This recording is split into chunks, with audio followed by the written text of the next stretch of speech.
Iya.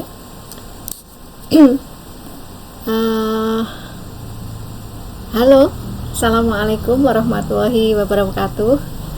Uh, Kali ini kita akan membahas tentang distribusi normal. Jadi kalau minggu kemarin atau sebelumnya kita membahas tentang distribusi probabilitas, sekarang kita membahas tentang distribusi normal. Apa sih distribusi normal itu ya? Distribusi normal itu adalah distribusi variabel yang acak atau random dan kontinu ya, mempunyai nilai yang jumlahnya tidak terbatas dalam skala atau interval yang tertentu. Jadi yang sepanjang interval itu merupakan deretan dari nilai-nilai yang tidak terbatas yang merupakan variabel random. Biasanya berupa bilangan pecahan dan datanya dihasilkan dari hasil pengukuran. Nah, distribusi normal ini merupakan salah satu distribusi yang paling penting dalam statistik. Jadi distribusi normal ini merupakan landasan nanti pada saat kita akan melakukan pengujian hipotesis. Nah, karakteristik dari distribusi normal pada saat kita belajar tentang misalnya pada saat belajar tentang deskripsi frekuensi gitu ya, bahwa kalau data itu diurutkan dari nilai yang paling kecil sampai ke nilai yang paling besar untuk sumbu horizontalnya gitu, kemudian sumbu vertikalnya itu adalah jumlah frekuensinya.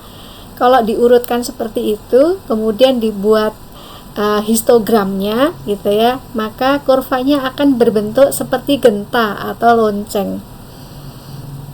Kemudian berbentuknya simetris seperti genta, itu berarti seperti ini ya, seperti lonceng, seperti genta. Kemudian simetris itu artinya adalah bahwa kalau dicerminkan sebelah kiri itu akan mencerminkan sebelah kanannya gitu, sehingga simetris tadi ya.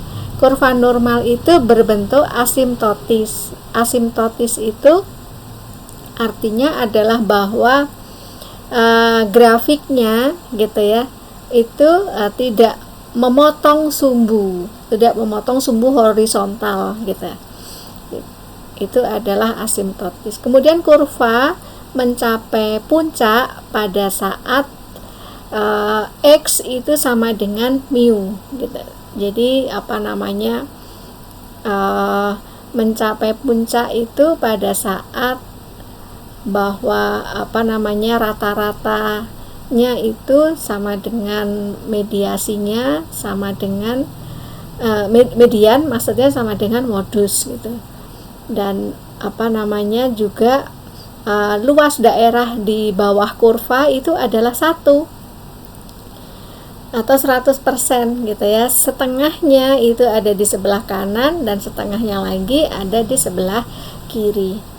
Jadi luas di bawah kurva ini adalah sama dengan 1, separuhnya, sebelah kirinya adalah setengah, sebelah kanannya adalah setengah. Kemudian dari jenis-jenis kurva normal, setiap kurva itu dapat mempunyai nilai tengah atau mu gitu ya, dan standar deviasi yang berbeda. Nah, karena nilai dari mu dan X bar gitu ya, dari rata-ratanya sedemikian banyak karena menempati sepanjang interval nilai, maka untuk itu gitu ya, maka dibuatlah distribusi normal baku, yaitu distribusi normal dengan nilai tengahnya itu adalah 0 dan simpangan bakunya itu sama dengan 1. Jadi mu-nya sama dengan 0 dan simpangan bakunya atau standar deviasinya itu sama dengan 1. Nah, itu disebut distribusi normal standar gitu ya. Nah, yang perlu dilakukan dalam rangka distribusi normal standar tadi atau baku adalah mengubah atau membakukan distribusi aktual itu ke dalam bentuk distribusi normal baku yang disebut dengan nilai Z atau Z-score. Jadi mengubah dari distribusi aktual dari nilai X, nilai-nilai X tadi ya kan, kemudian menjadi nilai-nilai dalam Z-score. Jadi dilakukan transformasi gitu ya, dari yang awalnya mu di sini nilai tengahnya itu adalah sebesar rata-rata yang tertentu jumlahnya gitu ya. Kemudian nilai-nilainya ada di sepanjang ini. Nah, kemudian ditransformasikan ke dalam Z-score, di mana pada saat mu di sini nih, maka Z-nya itu akan sama dengan 0. Nah, rumusnya, ini rumusnya untuk melakukan transformasi dari X ke Z atau dari mu ke Z itu adalah ini ya. Z sama dengan X min X bar dibagi standar deviasi kalau sampel. Kalau populasi ya berarti Z sama dengan X. X itu nilai-nilai yang kita mau tentukan gitu ya, dikurangi dengan mu dibagi dengan standar deviasi populasi. Nah, jadi distribusi normal standar tadi itu adalah distribusi normal dengan mu sama dengan 0 dan standar deviasinya sama dengan 1, dan luas di bawah kurva normal tadi adalah sama dengan 1 gitu ya. Jadi area di bawah kurva ini adalah sama dengan 1. Dari sini, nah kemudian sumbunya yang tadinya adalah sumbu X dengan mu di tengah gitu ya, kemudian diubah menjadi sumbunya menjadi sumbu Z, Z-score ya. Nah, sekarang cara menemukan probabilitas dengan menggunakan Z-score. Kita dibantu dengan tabel Z-score atau tabel kurva normal gitu ya.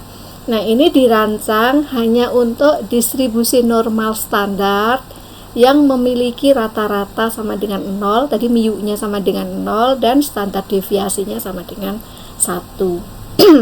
Kemudian ada 2 halaman, yaitu halaman yang pertama adalah untuk Z-score yang di sebelah kiri. Yang di sebelah kiri Z sama dengan 0, itu berarti Z-nya adalah Z-score-nya negatif. Dan yang di sebelah kanannya yaitu yang Z-score-nya itu positif. Tadi kan ini kan ada Z-score yang negatif, nah ini Z-score yang positif. Nah, ini ada tabel Z-score-nya berbeda, ada 2 halaman tadi. Kemudian setiap nilai dalam tubuh tabel atau adalah area kumulatif dari kiri hingga batas vertikal dan di atas Z-score tertentu. Kemudian saat bekerja dengan grafik, maka jangan bingung antara Z-score dan areanya ya. Z-score itu adalah jarak sepanjang skala horizontal dari distribusi normal standar mengacu pada kolom paling kiri. Jadi kita lihat, nah ini Z-score-nya itu cara membacanya adalah Z-score untuk min 3,80, min 3,81, nah gitu, min 3,83 dan seterusnya. Nah, itu adalah Z-score ya. Area di bawah kurva mengacu pada nilai-nilai dalam tubuh Z-score. Dari bagian dari Z-score menunjukkan persentase ditemukan di bagian atas. Nah, jadi ini adalah menunjukkan probabilitasnya atau persentasenya gitu ya. Nanti kita lihat supaya lebih jelas. Nah, ini adalah halaman yang negatif, Z-score yang negatif. Di sini ada tanda min, berarti ini untuk yang sebelah kiri dari Z sama dengan 0 tadi. Dan kemudian, nah yang berikutnya adalah ini adalah Z-score yang positif. Nah, supaya lebih jelas, maka kita mengambil contoh untuk menjelaskan bagaimana cara mencarinya tadi ya. Nah, misalnya ini adalah sebuah perusahaan yang memproduksi termometer yang seharusnya terbaca 0 derajat gitu ya, Celcius pada titik beku air. Nah, pengujian pada sampel yang besar, ada banyak ya sampelnya. Instrumen ini mengungkapkan bahwa pada titik beku air beberapa termometer terbaca itu tidak sama dengan 0, tapi di bawah 0 derajat atau negatif gitu ya, dan beberapa itu di atas 0 derajat yang berarti angkanya positif. Nah, di sini diasumsikan bahwa terbaca rata-rata adalah 0 derajat Celcius dan deviasi standarnya terbaca adalah 1 derajat Celcius. Juga diasumsikan bahwa data itu berdistribusi normal. Berdistribusi normal tadi yang seperti lonceng tadi ya, grafiknya. Nah, jika satu termometer dipilih secara acak atau secara random, temukan kemungkinan bahwa titik beku air itu terbaca kurang dari 1,27 derajat Celcius. Nah, sehingga kita mencari probabilitas Z kurang dari 1,27 positif ya. Nah, karena positif berarti Z itu kita letakkan di sini Z 1,27 gitu ya. Z 1,27. Jadi ini Z 1,2 kita bawa ke atas 7, kemudian kita bawa ke kanan, dari 0,07 kita bawa ke bawah. Nah, akan ketemu angka di sini 0,8980. Apa artinya di sini? Nah, ini berarti bahwa luas area di bawah Z sama dengan 1,27 ini adalah sama dengan 0,8980. Dari keseluruhan yang ada di bawah kurva ini kan 1 ya, atau 100% gitu kan. Nah, berarti luas area yang ada di bawah 1,27 itu berarti adalah 89,8% gitu ya. Artinya apa? Berarti tadi apa ininya? Nah, temukan kemungkinan bahwa titik beku air terbaca kurang dari 1,27. Berarti kemungkinannya ada berapa persen termometer yang terbaca gitu ya, bahwa titik bekunya itu di bawah 1,27. Oh, ternyata adalah sebesar berapa? Yaitu 89,8% termometer itu terbaca di bawah 1,27 derajat Celcius. Nah, itu maksudnya seperti itu. Itu contohnya ya. Kemudian selanjutnya, jika termometer terbaca rata-rata 0 derajat dan deviasi standarnya adalah 1 derajat untuk air beku, dan jika salah satu termometer dipilih secara acak, diambil secara acak random, temukan probabilitas bahwa termometer tersebut terbaca pada titik beku di atas min 1,23 derajat. Nah, sekarang probabilitas jika termometer yang terpilih itu adalah titik bekunya di atas min 1,23 derajat. Berarti min 1,23 derajat kan ada di sebelah kiri dari 0, Z sama dengan 0 ya. Nah, berarti letakkan di sini Z sama dengan min 1,23. Berapa probabilitasnya bahwa yang terambil tadi ya, termometer terbacanya adalah ternyata lebih besar dari 1,23. Nah, kita cari di halaman Z-score yang negatif.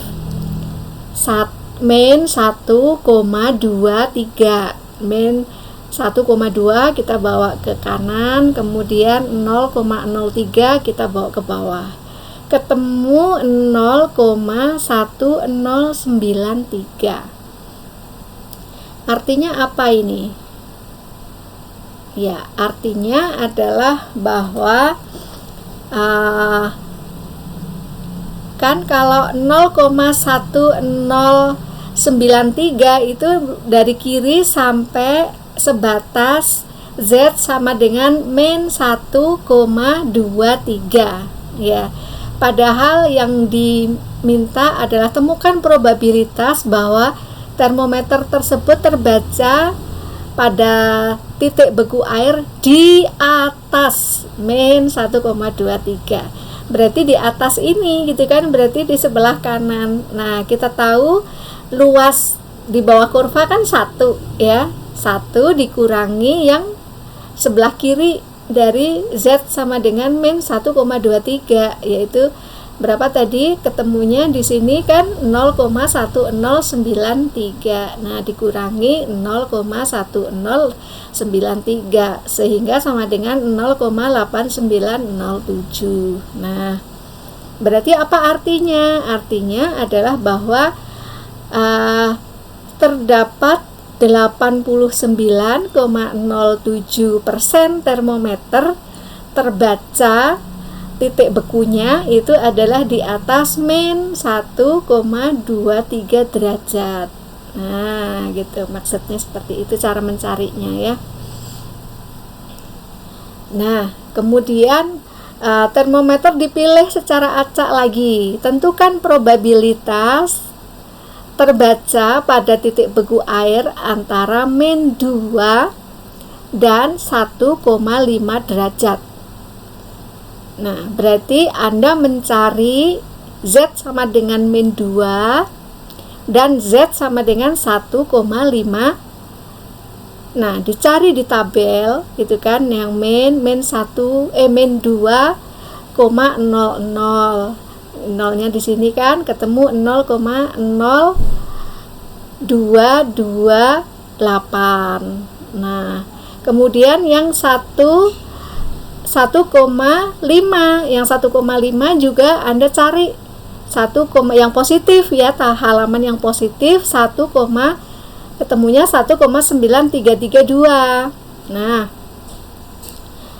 kemudian berarti apa? Berarti di sini adalah Z yang kurang dari min 2 itu kan berarti 0,0228. Nah, berarti luas lebih kecil dari 0,0228. Nah, itu adalah di sini yang putih ini ya. Nah, kemudian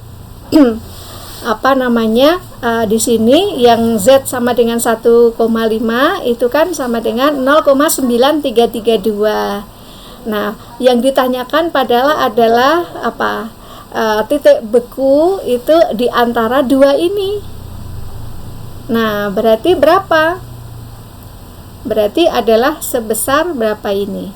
0,9104 atau 91,04 termometer yang terpilih itu adalah terbaca antara min 2 sampai 1,5 derajat. Nah, itu cara membaca dan cara mencarinya. Saya rasa mudah ya, karena dibantu oleh tabel kurva normal.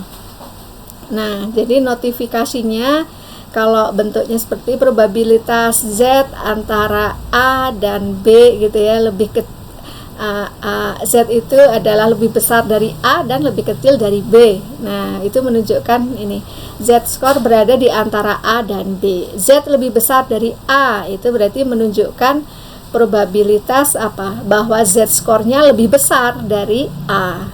Nah, kalau probabilitas Z lebih kecil dari A menunjukkan bahwa Z-score lebih kecil dari A gitu.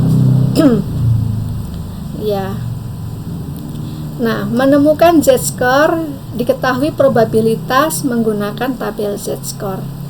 Nah, contohnya tentang tes kepadatan tulang ya.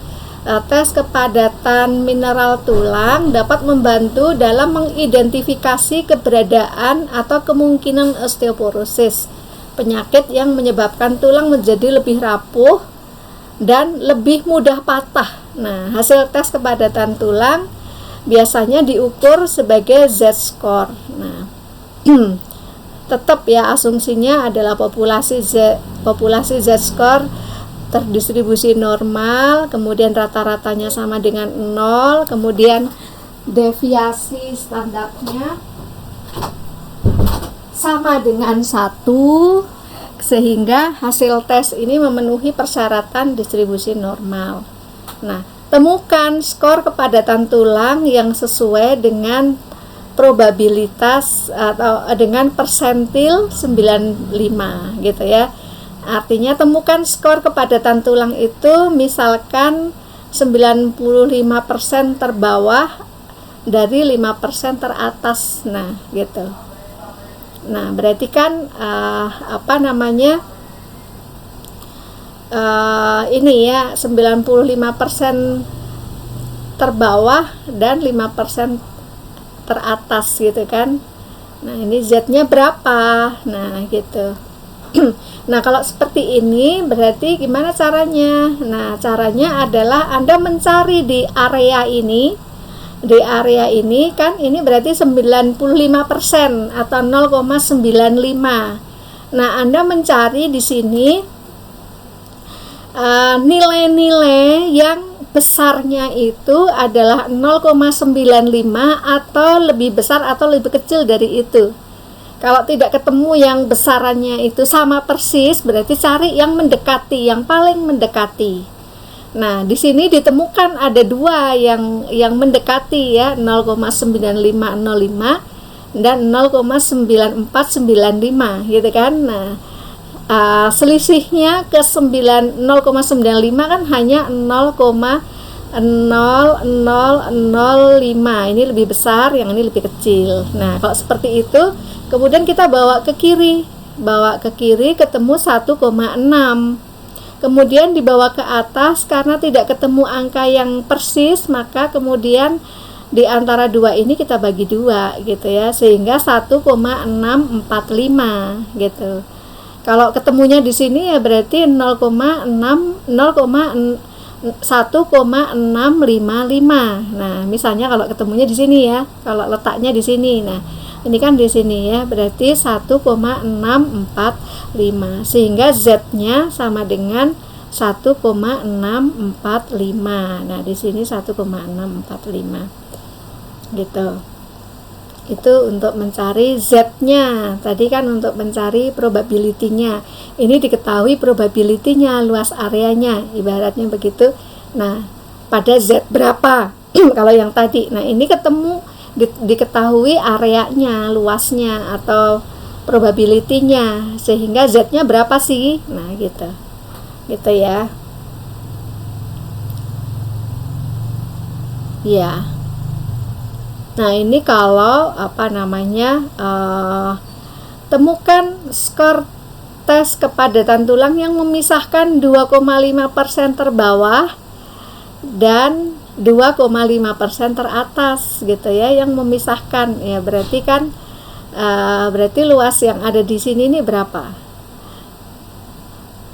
Area di sini adalah 0,025, yang di sini adalah 0,025. Berarti kita mencari pada kurva tabel Z-score yang negatif, cari di area ini yang 0,025 gitu.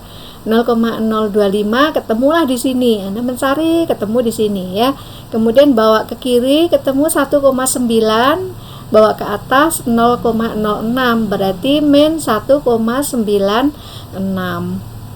Nah, min 1,96 karena dua-duanya sama ya, 0,025, sehingga di sini juga pasti 1,96 tapi positif. Nah, gitu.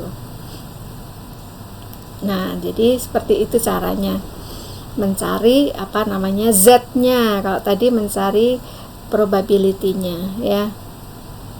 Ya. Nah, Kalau udah ketemu Z, maka Anda akan bisa juga mencari X-nya, berarti X-nya berapa itu ya. Nah, gitu. Bisa juga ketemu. Jadi ini rumusnya untuk ketemu Z, atau Anda udah diketahui X, S, dan Z, berarti X-nya berapa. Nah, itu pun bisa ya, tinggal disubstitusi aja. Nah, nah ini adalah contohnya. Jadi buah durian di kebun montong misalnya di Sukabumi, Jawa Barat mempunyai berat rata-rata 5 kg. Jadi mu-nya 5 kg, standar deviasinya 1,5 kg. Berapa nilai Z apabila ada buah durian yang mempunyai berat 8,5 kg dan 2,5 kg. Nah, sehingga kan diketahui mu-nya rata-ratanya 5 kg, standar deviasinya 1,5, kemudian X1-nya 8,5, X2-nya 2,5, X1-nya positif ya. Karena rata-ratanya 5, berarti yang ini, yang X2-nya berarti ada di sebelah kiri, berarti negatif nanti Z-nya gitu kan. Ini kalau kita sumbunya itu pakai X, berarti mu-nya 0 gitu ya. X1 mu-nya 0, mu-nya ini adalah 5 kg, ini ada 5 kg, X1-nya adalah 8,5, X2-nya 2,5. Ini adalah 5 ya, 5 kg. Kemudian ditransformasi ke Z, Z-nya sama dengan 0. Sehingga kita mencari Z1 Z1 dan Z2-nya itu berapa. Nah, ini cara mencari ketemunya ini berarti apa? Nah, pakai di sini ya. Anda mencarinya. Jadi dihitung dulu Z1 Z1 untuk 8,5, masukkan ke rumus ini ya, 8,5 min 5 dibagi 1,5, ketemu Z1-nya 2,33. Kemudian Z2 itu untuk 2,5 tadi ya, yang ini ketemunya min 1,67. Nah, di sini min 1,67. Nah, kemudian ini untuk latihan Anda tadi ya, setelah ketemu Z-nya gitu kan, berapa buah durian berapa probabilitas gitu ya, berat buah durian itu lebih dari 8,5 kg.